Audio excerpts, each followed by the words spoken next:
All right. So, attention please, second half of the game. I want to ask, I want to see which question you think it's best, right? The best practice, if you think that talking about the best practices of a distributed environment, raise your hands. Nobody raises their hands. Maybe you didn't understand the question because you were on the phone. So I will ask two questions about two topics for us to start the next session. And one of the questions is, what about continue talking about the best practices of distributed work in your experience? What do you think about that question? Can we hear the second one and then? Yes. All right. Perfect. Like that. Yeah, it's more. All right. So the second one would be, what are the funniest situations that you've been in when you were working remotely in a distributed meeting? Yeah. Second one. I like the funny one. Okay. Nice. All right. So the first one? No? Okay. So okay. So let's go. Let's start with the second question for the bowl. So who voted the second question again? You come to the bowl. Someone around there come to the bowl, please. Let's talk about what are the funniest situations that you've been in a distributed meeting, right? Can you please? Let's go. Come on. Not alone. So I don't think I'm a good example. Well, do you have an example? If you have an example of a funny thing or some situation. It's really quiet. You can make up things as well. No one on that chair. Please, you've got two chairs. I'm on my early stages. If you join me, I join you. Let's start. One more chair. All right, awesome. Oh, now I have a problem. I think a little small. Sorry? A little small anecdote. A little. No, I'm going to make just a little. I have an idea. Sure. We're gonna go. That's a chair. Start. What are the funniest things that you've ever faced in a distributed meeting, Zoom, or something like that? So I was with some students. I think I went to the gym. Then I had to put how do you call the suite? But just in the top. And then just was with my small short. So then I just dropped my pencil behind my computer. So I just have to, put the camera. And I was just looking, where is my pencil? And just people is laughing. And then, oh my God. I was with the small, really, really small. It was like a, wow.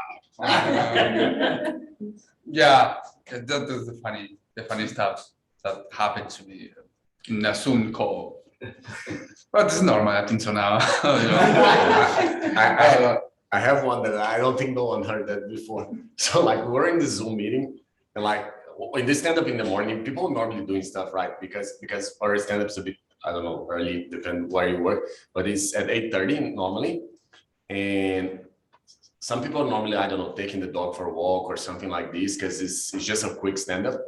And one of these guys turned the camera by accident, and he was in a jacuzzi, like it was a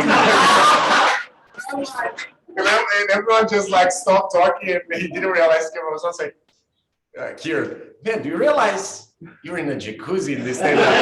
How often do you do that? He said, man, just when I'm stressing, like he's doing that more than once a week. I was just like surprised how people can do meetings in exotic place and you don't know, right? Because it didn't, by the sound, you could never guess he was in a jacuzzi. That was my one.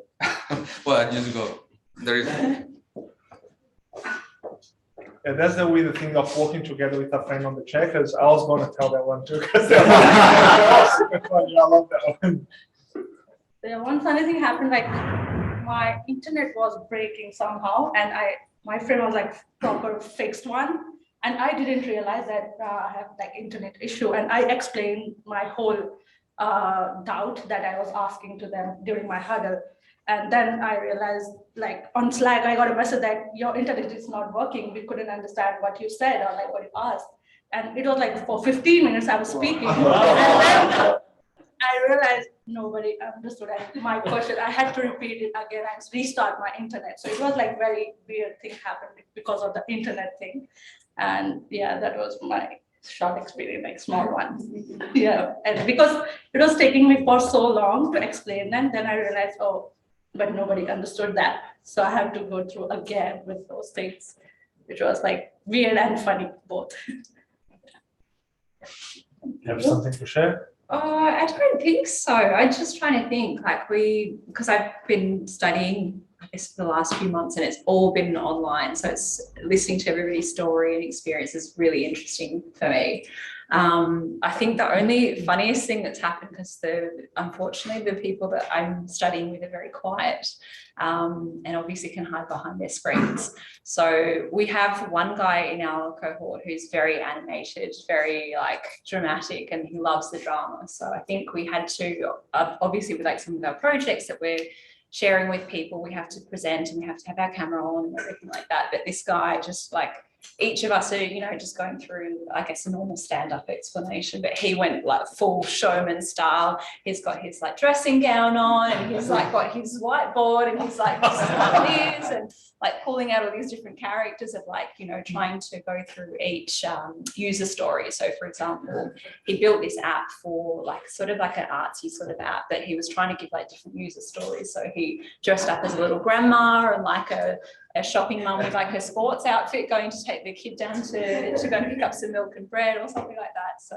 yeah, I think that was the only real highlight that we've had in terms of funny things, which is a bit sad, but hopefully we've still got a couple of months left, so hopefully there'll be something more interesting soon. Yeah. Oh, the funny thing I have to share, it's not very funny, it's more like frustrating. But so like as a junior, you have a lot of questions, yeah? So this day, like normally on lunchtime, we go with someone else to grab the lunch and so we can lunch together. And this friend of mine, he's also my mentor there, and he said, you're gonna come grab the lunch with me? I was like, man, I have so many questions. I'm gonna use this opportunity to make him questions, yeah? And we start talking, and in the middle way, I was like, man, I just want to ask you something about React Native, because that platform are working. And I made him the question, and he put his name and said, Vinny, can you talk to me about anything apart from work?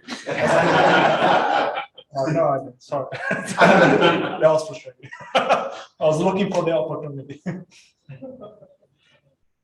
when we are junior, we have so much. Talk about it. And sometimes like you feel like maybe it's a dumb question, or yeah, should we ask or not? Yeah, maybe it's not appropriate. And I have this personality that like sometimes I can be annoying, because I just it's like everyone. I mean, you're working from home can be painful for them as well, because I'll swarm them with messages and like, man, I'm stuck with this one here. So is there a different approach, something I can do? And they say, Vinny, can you book a time? I was like, all right, I'll stop asking. We book a time and we talk about it. Yeah, it's terrible. I will join now to tell an interesting story that I bought this, mobile board from Officeworks, the one that you do like this, just when I started my first contract of this year. And what is my routine, right? I wake up probably 10 minutes before the start of the work, and I go to the bathroom, try to fix the hair, put up, some chair that's not a sleep, t-shirt that's not a sleeping t-shirt. If it's a little bit cold, I put a, sometimes a matrix one, right? But sometimes it's not matrix. And then I look down and I was like, that's it, right? I don't know anything else, right? And cool. And I went to the stand-up, sitting, everybody looking and all good. Looked like I was in the office. I was in my office, home office. And well, it turns out that I had a call with one of the tech leads, and I wanted to show something, right? And there's the board that I could use online and do that, but I wanted to be something more, more physical, feel a little bit more like academic. Then I stand up. I went to the board. So here, and then I look down, and I had the pens and everything. Okay. But just imagine if it were one of those days in which I didn't. I was like this. So that just imagine.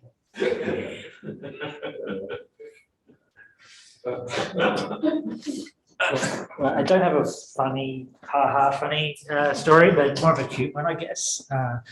Got three children, and the youngest is 9, and so just a funny thing interesting thing that happened, I guess, when full lockdown happened. It was 3 children in the house homeschooling, and I'm trying to work from home, IT support, algebraic equations, how to divide 50 apples, all of it. And but I got my little corner of the house where I was working from home, a little whiteboard.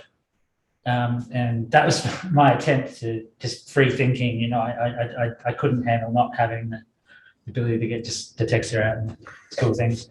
But my 9-year-old daughter loved it too, like she started to sneak in and draw things, and very cute stuff like "Daddy, I love you," and like I got to the point. Actually, somewhere a bit like buried in this phone, I probably got nearly 10 photos of the different things I drew. But it started to become a bit of a competition because I need to still use the board for work, and then I come in and that was rubbed off, and there was this.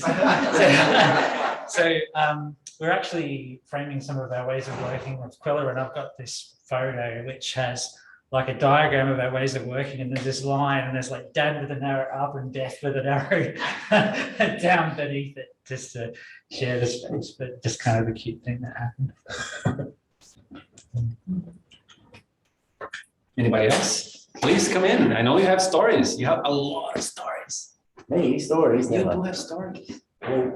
Is anybody familiar with the Chrome extension Encage? Google it. It essentially, anybody leaves their computer unlocked, Google it. Essentially changes everything to the face of Nicolas Cage.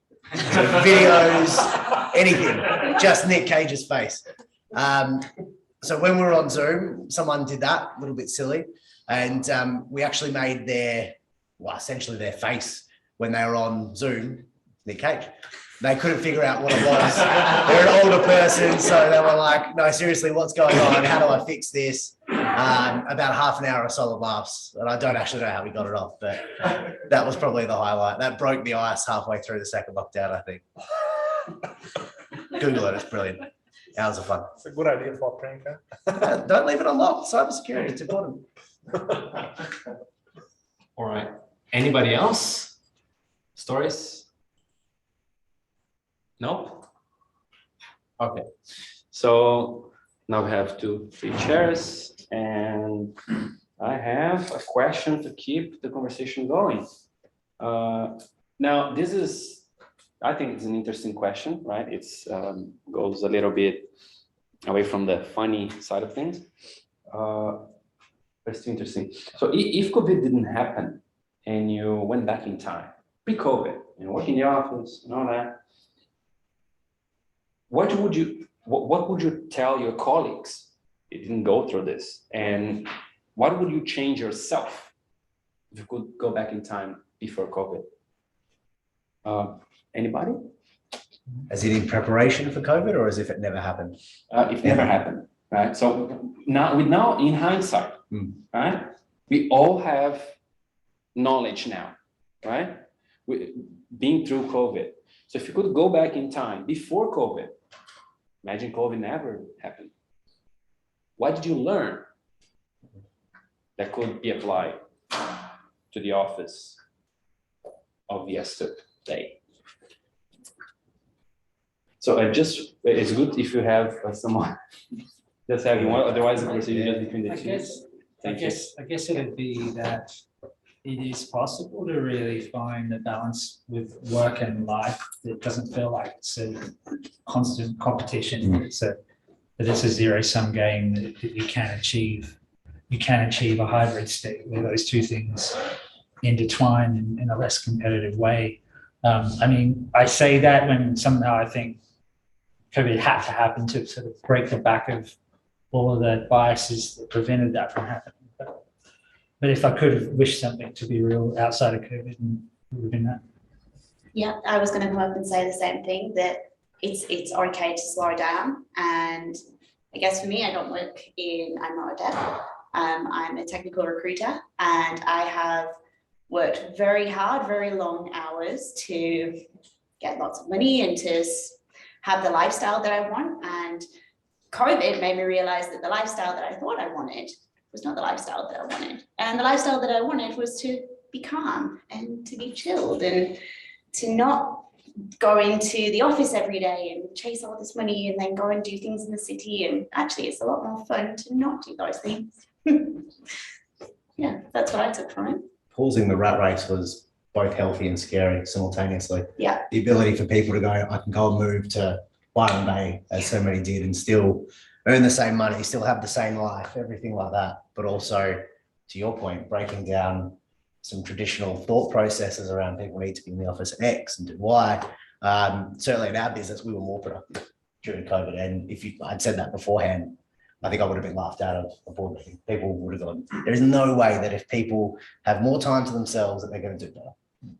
Well, we've had the case study now. We know that it's true. So yeah, if there is upside to it, I would say that has to be it. We have a sick experiment, but we got there in the end. I was going to say, I found the opposite. Like, you work way harder when you're at home. And I was like exhausted. Yeah. When I actually like the 9 to 5, I get 5, I'm off. Catch my train, wind down, get home, and ready to deal with the kids and so forth. So it's just, it's surprising, but also I don't like it for me anyway. But so I think it's like my wife loves it, but I think you need to develop a certain discipline to work from home too, to say I've got to start working. And even though it's easy for me to go back there after my dinner, I won't. Pretty like easy just to go. It's dark. Yeah. You know, like what is this? For me, I always need that separation, that decompression time between leaving and coming in, you know, not to say a different person, but probably a much happier person, I would have thought, having that time to be that two different versions or make peace with the day, good or bad. For me, I'd still sit there at 8 or 9 o'clock at night, because what else am I going to do? It's not like I've got a dinner to go to, can't go play social sports, don't really feel like talking to people because everyone's pretty unhappy about things anyway. And I've spent all day speaking to people that are unhappy. So just keep carrying on. Just going to race back up because you mentioned, you sort of mentioned remote work, but I think what's interesting is that for 7 years I commuted 90 minutes each way into the Sydney CBD, and it was I was sick of it. And you go to remote, and it's like the opposite extreme. And then when opening up and, you know, getting into a hybrid environment, it's like, oh, day trip. Get on the train. And that's right. Like there's that mental decompression thing that happens when you commute. And so it's all of a sudden the commute is like refreshing rather than like drudgery. And so I think it was about energy and being more, I became more aware of my energy and that I had more options to go with that and enhance that. And I think that's what's great about having that. It is ultimately about optionality and choice more so than one versus the other that I think has been the great learning for me. It's a learning time when commute. You know, podcasts, etc. is gone. That's right. Yeah, it's the only upside of a commute. So. Oh, no, that's okay. I was going to say, like, I've just done the same thing. So I worked on my own completely remotely for 2 years. And on the side of that, would I have done that pre-pandemic? No, very social person. But yeah, on the side of that, I've really enjoyed coming back into an office, having that commute time. And it's now something that I enjoy, but I want to come back to having the choice. And I think that's the main thing, because when you don't have the choice to do either of these things, it's really good to have the opinion of, I like to be in the office. And it's good to have the opinion of, I like to work from home. But when you don't have the option, that's when it becomes something that you dislike and something that you worry about. It's having that flexibility to say, okay, well, I want to come into the office today and I want to come and do a meetup. But if you don't want to, that's okay. You know, and I guess that's a good learning from COVID and the flexibility that we now have, because I don't know about you lot, that wasn't an option for me. I live down in Camden and I was traveling again an hour and a half each way to get to the office and going to the gym before the office and working over hours and getting home at 8. I'd have an hour and a half to eat some dinner, hit bed before getting up and resetting. So, yeah.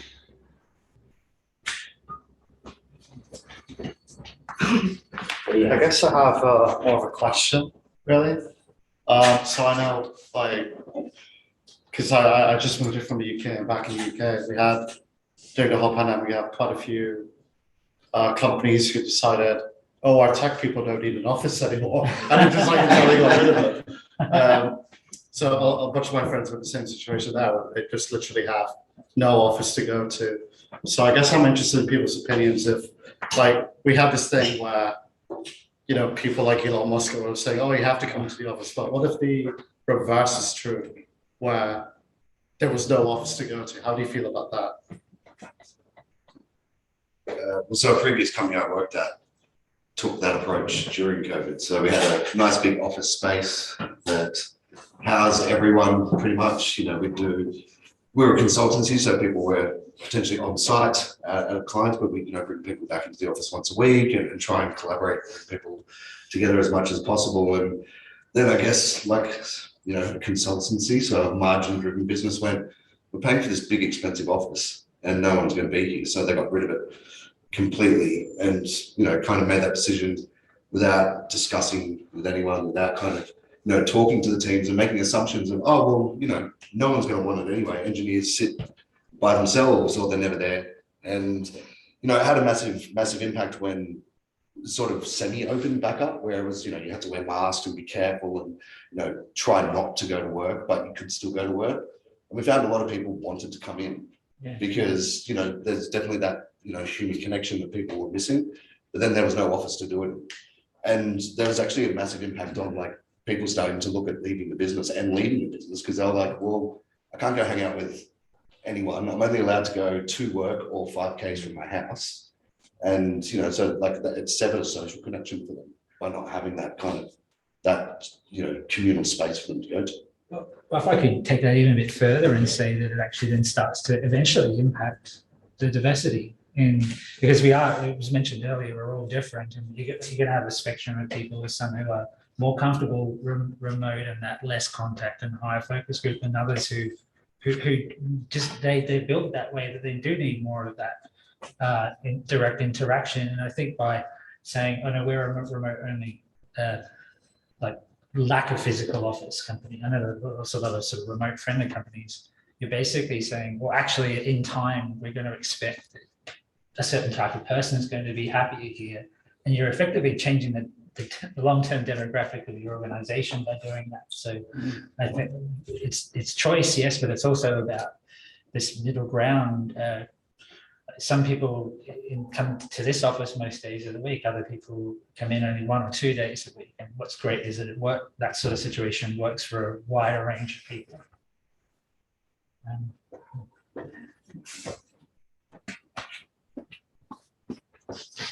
I just wanted to share my experience. Like when I was working pre-pandemic, my mindset was 9 to 5 job. And once I go back, I don't work or I don't look into that issue, whichever I had.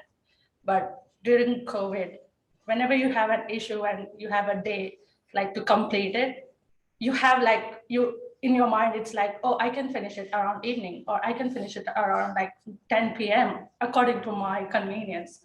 So I think I'm more productive during the pandemic, because at that time I was like so focused, like, okay, you have like 5 p.m. till then you have to complete your task. And then next day during huddle, you have to say, did you complete your task or not? But during COVID, like I encountered that if I didn't complete my work till 5 p.m. and didn't finish it, I used to fix it later on after my dinner, or like in your mindset, my mindset is like, I have to finish it before tomorrow's huddle, and I have to tell them I have finished it, instead of telling them that I will do it today again, and it's taking me for longer time to finish it. So I think I'm more productive during the COVID time period. Yeah, that's what my experience was. I think it's definitely blurred the lines for me. Like previously I was the same. It's 9 to 5, maybe, on the commute, if you get a Slack or an email or something like that, I might respond. But during COVID, like during the main lockdowns, it was like anytime something would come through, I'd be like, oh, what's that? Like 11 p.m. at night. I'm like, oh, someone needs me. They've slacked me, right? And so I think it actually, to me, was like detrimental in a way, because I didn't then know how to switch off. Because I was like, oh, well, there's something always coming through. And it only takes me 2 seconds to look at that and answer it. But then I never gave myself that opportunity to actually like stop working, because I was like, oh, cool. And then the first thing you do when you wake up is look at your phone, and you've got 6 Slacks from people in different time zones. And, and I actually felt like I burnt out potentially quicker during COVID because of that reason. Because I just felt like I was go all the time, because, obviously you can kind of mentally go, okay, I've left the office. And even if it's a hybrid environment and you're coming into the office every now and then, I think it helps set boundaries around like working time.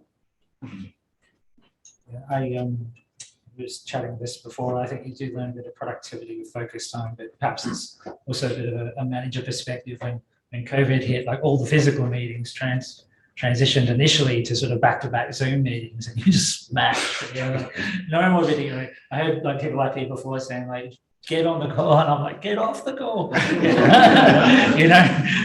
I guess that depends on what your rhythm of work is, and whether you have to network with a lot of people in the organization or not as part of your job. But so in a way, I think we learned ways to, I guess from that perspective, meet less and find that focus time. So I like relate to what you're saying about perhaps carving out a bit more focus time, particularly as a leader in an office environment. Because you're there, then people can come and get your attention, and you're off. You kind of get addicted to being disrupted. I know there's like an equivalent with being remote as well, and so that's why etiquette's really important. If someone's turning notifications off, hopefully not all the time, but some of the time, then you can respect that. Yeah. I want to share something because it relates as well. It's not about me, it's about the manager that I have that is, so COVID happened, right? Lockdown is over. And he's going to the office every day. He's a single person, like 3 days a week, he's the only person in the office, like this massive office, one person there. And I start going some days that he was there, and I realized he runs every day. He runs from he lives in Piedmont, the office is in North Sydney, and he goes running every day and in the way back. And then I realized he never have a backpack. So he leaves his laptop there, right? So basically he's working 5 days a week in the office. He's leaving his laptop there. He's going home with no laptop. And then it's funny because I was like, man, that's so odd. Like, why do you do that? And we're having this conversation. And he told me there was a point that he wouldn't stop working, because issues would happen. And because of, I would say, organization issue, because of maybe understaffing, this kind of stuff we all used to, he used to have to be fixing problems 10 in the night, 11 p.m., 2 in the morning. And he said, the only way for me to get back to my life, because I'm doing that, I'm going to leave the computer in the office. I'm going to work. Sometimes I'm going to stay too late in the office if something is needed, but I'm going to leave my computer here, go home. And it's funny, right? Because I thought, you're going to do that for 3 months maybe, and you're going to get tired of like, you need your laptop at home. He's been doing that for, I don't know, 1 year now. And I think looking to him, it looks like he's happier, right? And it's just something, just relating to what you guys said, it's something I actually, it's kind of shocking, right? You don't expect people how people behave, like how do they defend themselves from that mental health kind of trap of having to work 24 hours, because now we're working remotely. Yeah, I think like just coming in the office, even if it's just 1 day a week for me, it reminds me of the cycle of switch on, switch off. We have to keep reminding ourselves, because that's the danger with remote, is you never switch off, right? So it's important to have that discipline. Okay, just a reminder to have one chair open so that someone will No, I thought I just have like a different perspective. Like I said before, I'm still doing my boot camp and near the end of it. And I think you learn so much along the way. And I think, programming, it's like a lifelong journey of learning. You're never going to stop learning. But I sort of found, particularly with COVID, particularly with like lockdown, when you literally can't leave the house, like particularly for me as well, in my case, I'd be getting up at 5 o'clock, sometimes 4 o'clock in the morning to start class, because I was living in Singapore on Sydney time, super committed, like trying to get in there. And I'd literally be coding all the way from like 5 or 6 o'clock in the morning until, I don't know, like 11 o'clock at night. And like you get to that point, my husband would come over to me and be like, your face is just, you need to go to bed. And I'm just like, but like you feel like there's so much pressure on your shoulders, like particularly as a new developer, because you've got so much to prove. And I think like for me, I'm coming from a completely different background, and I feel like I am in so many ways inadequate to so many other people that are doing their boot camp and still have so much to learn, and so many issues like trying to understand and grasp concepts. And it's just, I've gotten to a point where now I'm like, okay, well, there's a line you need to draw for yourself, like for your own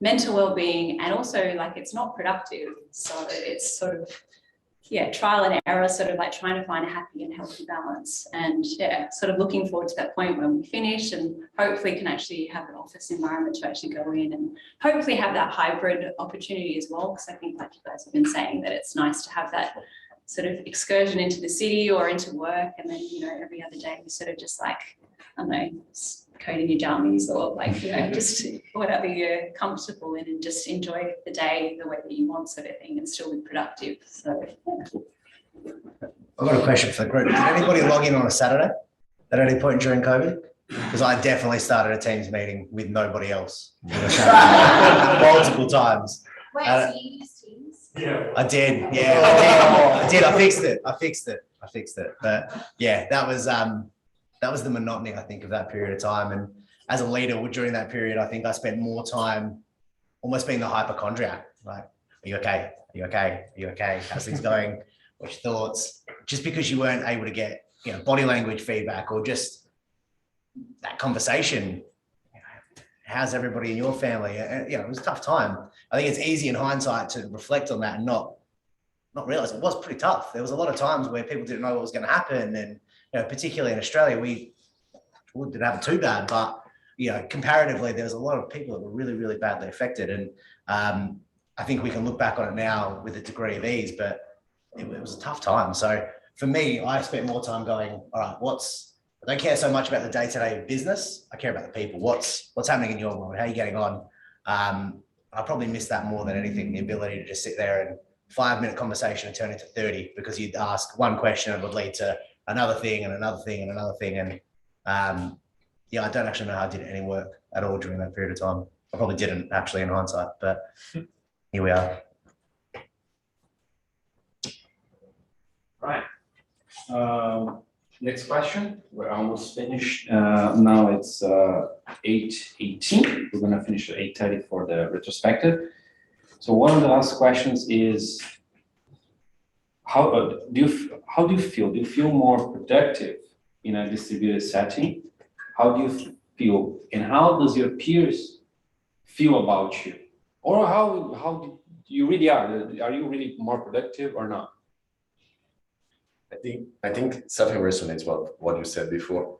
I think there's downsides and upsides to everything, right? But I think one of the upsides of COVID that I think it made me realize over this last time is like now we have the power, because we are working from home. We have the power to decide what we do for a day, right?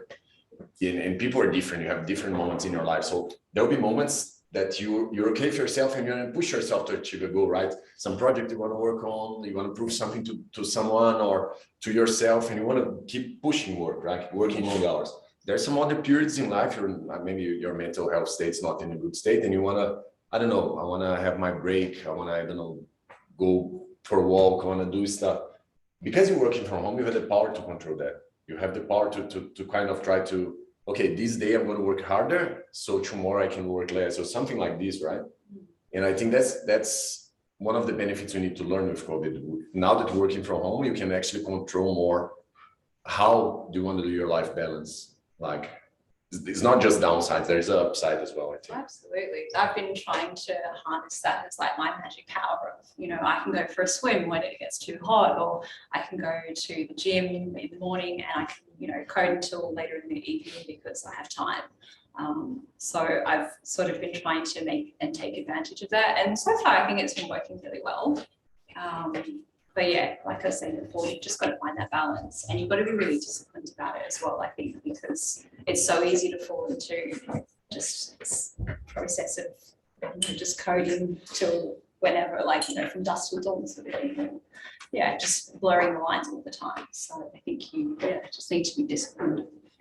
Fair enough. I think it extends on the same note that depending on who you are as a person, as well as the culture you're embedded with, the actual hybrid / remote work seems to bring along a lot of advantages. For me personally, one of the biggest ones was when I was doing my boot camp, I had a lot more accessibility of like going to the gym. I could go down every day. It'd be a really good midway, break throughout the day, allow me to just decompress from like all the intense thinking.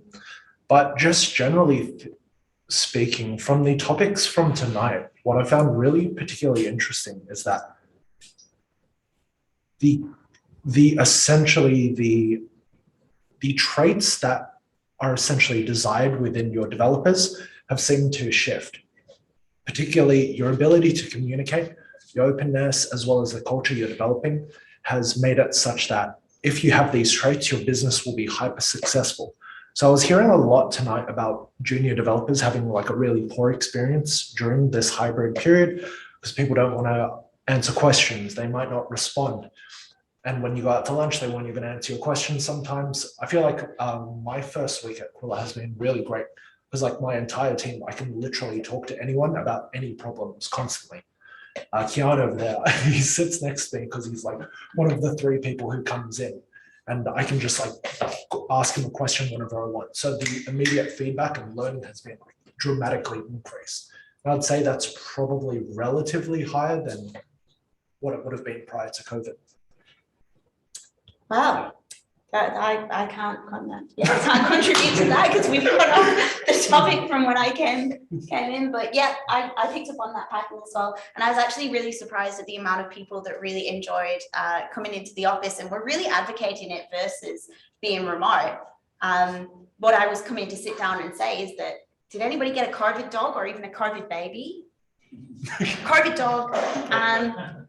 My productivity is linked to my life as a whole. So my life is not subdivided into work and into everything outside of work. They mesh, because if one thing's going bad, usually something else is going bad. You know what I mean? It's your life as a whole.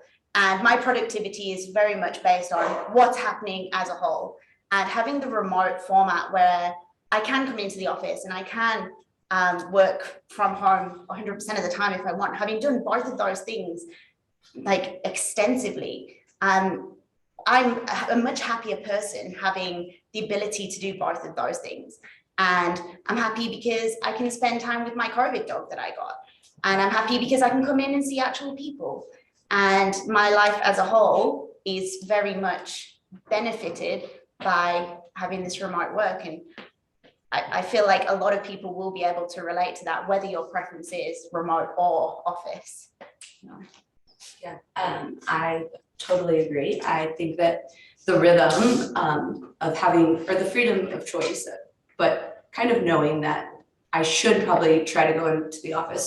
So for me, during COVID, there was a direct correlation between being forced to be at home all the time and my mental health. So when I have the option, it works much better. And then also, so for example, when it rained a bunch and everywhere is flooding, I stayed at home for 4 days, and Josh was getting emails from me at like 9:30 and 10 p.m. because I'm just like sitting in, because you get so hyper focused. So for me, it's definitely better to have that mix. And I think that, yeah. Along that note, I've found that personally, the ability to work remotely has also reduced the amount of like critical meetings you might have. So when you do have like a large enough block of time, the lack of distractions in like a physical workplace generally seem to allow for deeper work. But I'm pretty early on. I can't speak to what it was like before that. Yeah. I was just curious though, did you reckon like overall it made you happier having the option of? Yeah, both. I like both, because when you're at home, I get at least a bit, you feel the pressure, like you said, like there's so much expectation, but when you're in the office, that's not actually what the reality is. So yeah, I enjoy having a bit of both, and just kind of reminds you like there's life outside of work. Stop the screen. Okay, great discussion so far.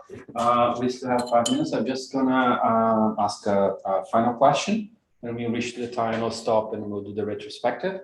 The final question is, what about those rituals that are not dictated by the Scrum guide, like the tea time, the coffee time, and the beer time, where sometimes most of the innovation happens? What do you do instead? Do you do it all? Do you miss it? Please. I find that there's definitely something lacking in that respect, where it's like you have a lot less interdisciplinary connection and like communication. What I've found is that like reaching out to people outside of your individual teams as well as departments has been really helpful. Just getting a wider scope of like what you're making and what it's for, understanding the consumers has really been helpful from that respect. As to rituals, I haven't experienced a full range of them, but the Noosa trip that Quilla went on recently seemed to actually like solidify that to a far greater extent. Yeah. I can't really say, I mean, I go to the office 3 days a week, so I get the good time.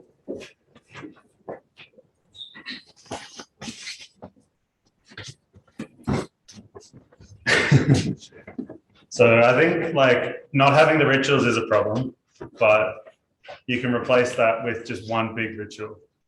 So it's really annoying to go in and out of Zoom meetings all the time and try and make people want to talk about what's going on or little issues that they're having or what they want to learn about. But I find that like setting like Friday afternoon from like 3:30 or something, as long as you need to get everything out, is like, for me, an adequate replacement. Because the biggest, like, for me, the biggest problem is getting people to talk, and doing that in small amounts is harder because you have to initiate it more and more.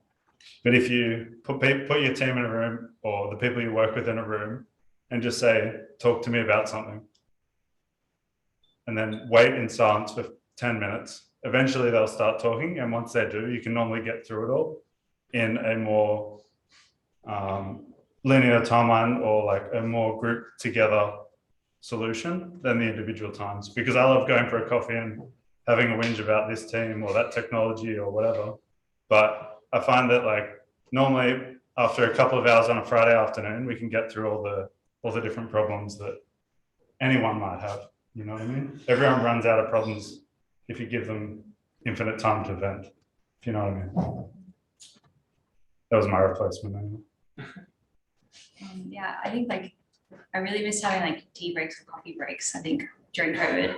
But like coming out of it, I really perceived those breaks differently. I think before, like, I sort of saw them as this is like my personal time that I'm taking out of a work day.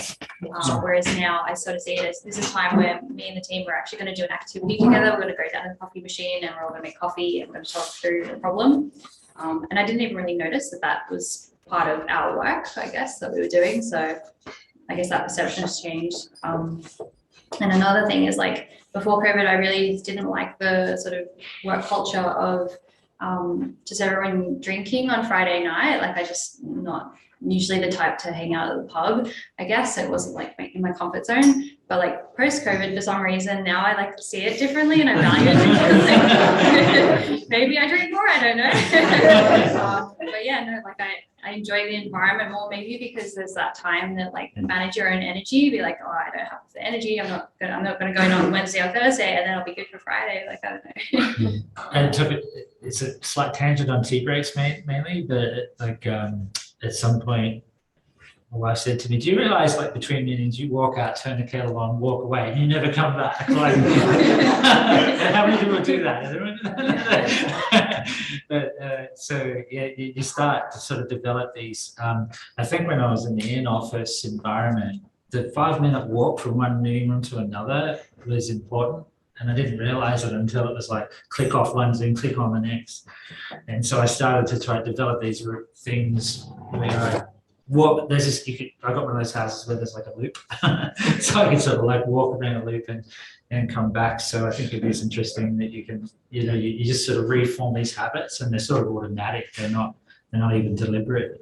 But more on the thing around process, I guess, is that I think fundamentally, remote can only really succeed if there's a cultural foundation of personal initiative. And it's hard when I think we talk about the problem with junior folk is that they're still a bit cautious. They don't feel that there's a cultural sort of permission to ask for help. And so you've got to culturally try to reinforce that. Like the 15-minute rule, I don't know if anyone's heard of that. If you don't know how to do something, try it for 15 minutes and then ask for help. And if you can get enough sort of aspects of culture and guidance like that, you can maybe teach someone new. But eventually, a culture will potentially teach you that you need to have initiative to succeed. That every individual needs to pull. Like I think that some ceremonies, the reason why there's like big A agile, middle A agile is that some of the ceremonies are trying to force in certain behaviors that actually become better when they're more natural and inherent in a culture. And I think remote forces that. But if you sit back and think if you get your culture right, it's going to work either way. And maybe that's the real lesson here. Like the remote or home is like this sort of simulation, two different simulations, but what's really happening is something sort of inherently deeper around whether we can really lead our own lives and know when we need to move forward with our work. So, sorry, that got really deep. All right, very deep. Thanks for that. I have some news. I managed to open the kids marker box after some TDD, BDD, more programming or something. I managed to open. So now we're gonna do a retrospective. All right. So I would do in the board down there, but to be in the video, I prefer doing here. So I'm gonna put some post-its here on the table. The first column will be like. Another one is can do better, because nobody likes don't like, right? But it's don't like. So, just in other words, right? Well, you won't remember. Right? You need to speak, in a nice way, right? Oh yeah. Put some smiley. Okay. See, I was paying attention. Yeah? All right. So we have many markers here. Please pick one. I have a few post-its here. Then you put something you like, something we can do better, and there's a question mark there for any notes or anything that you think that we can think about as organizers and even as a group. And yeah, that's a retrospective of the session. Can you maybe cut and distribute the parts of it.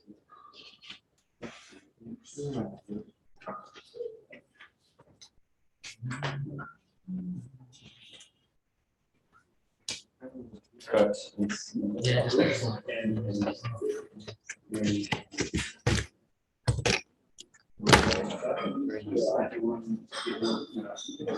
And then you can attach to its respective column here on the table. What are the columns?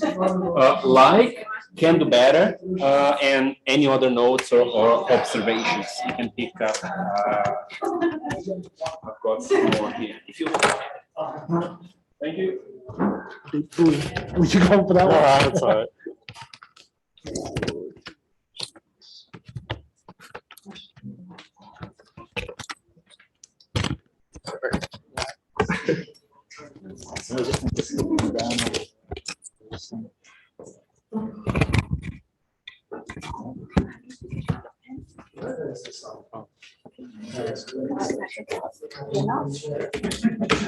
We'll try it.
One more minute. Which one's white?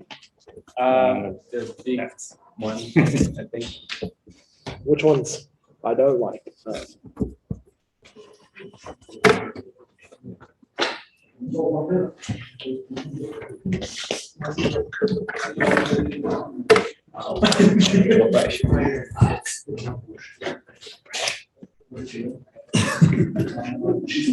No pressure as you stand over the shoulder.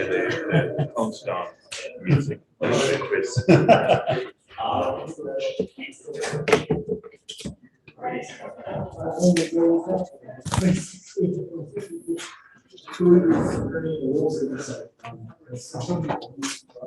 This is like, these are sort of merged now.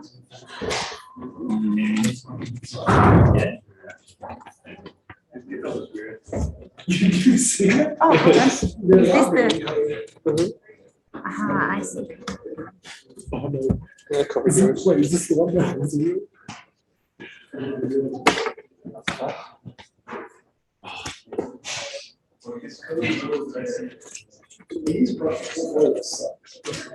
So you yeah, well, why was not that bad? Not the red, it's this thing to do. I have so it's like difficult to do, just keep watching.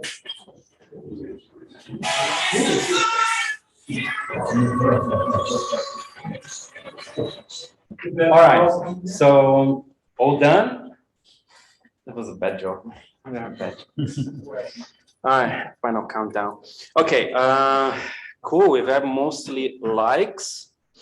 Okay, we've got I don't like Tony. What did you do?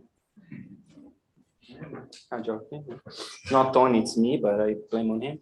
So, okay, I'll read a little bit because I think it's a lot of stuff here. So, on the can do better, like more questions involving engineers or engineers of all levels, some timing for shy folks. Sorry, I'm having a hard time to read this. Who? That's me. I was just saying, some folks in me don't feel like getting up in the hot seat. Okay. All right. Good point. Good point. More meetup. Yeah, we'll try. Any help is much appreciated because, you know, it's, we need more organizers. Technologies related knowledge. Yeah, so tech stuff, sure. It was an exception today though, because of, you know, the circumstances and all that, but next time will be, let's talk about our failures. So I'm pretty sure there's a lot of failures on technology these days, right? You know, SPA, open, open discussions for juniors, open discussion, okay. Does anybody has, on the open discussions for juniors, does anybody have suggestion of some topics, maybe someone who wrote, so we know better what this means? No? Okay. Easy for introverted personality to be excluded. Okay, interesting. Yeah, we have to figure out a way to work on that. Some questions more.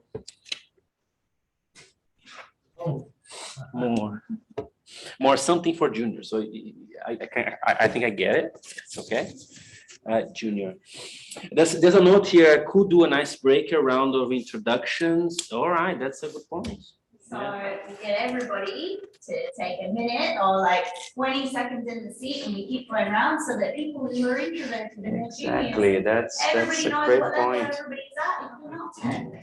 Or if you have tech that you work in, Okay. you know, everybody gets to know who everybody is. That's Yeah. an icebreaker. We'll do that next meetup, definitely. Thanks for that. Very good idea, very good suggestion, that one. All right, so on the fishbowl format, okay, fishbowl format. Prepare questions to drive conversation, all right. Very good, seed question topics, really enjoy topics. Oh, somebody grouped it, nice. Really good format of discussion, okay. Interactive format, swapping speakers, good topic. Love the free how ideas. Okay, something like that. The format of flowing conversation, all right. Love fishbowl concept. It wasn't really a fishbowl, so the difference between a fishbowl is just the format, right? Yeah, fishbowl will have, you know, the panel around. You have the chairs in circles, so the center will be the conversation. It's the same thing, same mechanics, just that now it's like a panel, right? You call it like a panel format, whatever. Yeah. Okay. Good topic. Interactive format, swap is okay. Let's say that fishbowl discussion topic. I think it's excellent discussion generating questions which have been involved. Safe space to share. All right. Well done. Okay. Good pizza. All right. That's for Ben, right? Where's Ben? Yeah. People like pizza, man. Yeah. Good one. Yeah. Don't tell what we did, you know. I'm joking. Okay, so recording for others to view. Yeah, I think we tested recording for the first half of the game and it's working. I hope the second half is too. Diversity of opinions, awesome. Finally managed to open the Sharpies box. Oh, that's good. That's really interesting. But that was after we applied some TDD, DDD, BDD, more programming, all right, to make sure that you could get it right. Beer, okay, beer. I love Shekels, and Shekels came at the end, unfortunately, but it's okay. Love the fishbowl format, super effective. Nice to get to know other people, perspective, interesting format, funny moments, and like the breadth of discussion. I think I did talk about everything. The reason I'm repeating because we have a video so we can refer later on about the topics, and one action clearly is the introductory session, really interesting. So people get to know each other, an icebreaker. And yeah, about someone that's more introvert, to participate, how can do that? If you have more specific suggestions on how to do that, you can post on the issues on GitHub, or you can comment in meetup.com. All right. Let me check my notes. What else do we have? I don't think I have anything, just in case.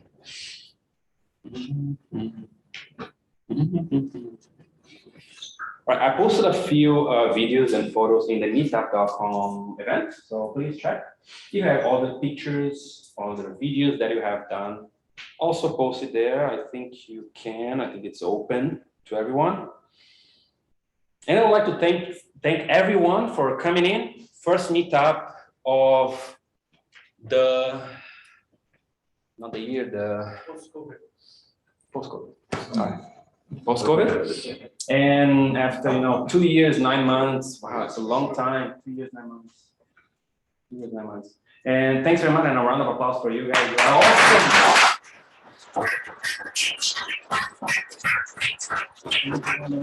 And with that, I'll leave you to it, and see you in the next meetup. Let's talk about our failures. So let's talk about our failures. Be prepared to talk about our failures. Thank you. Thank you. Thank you.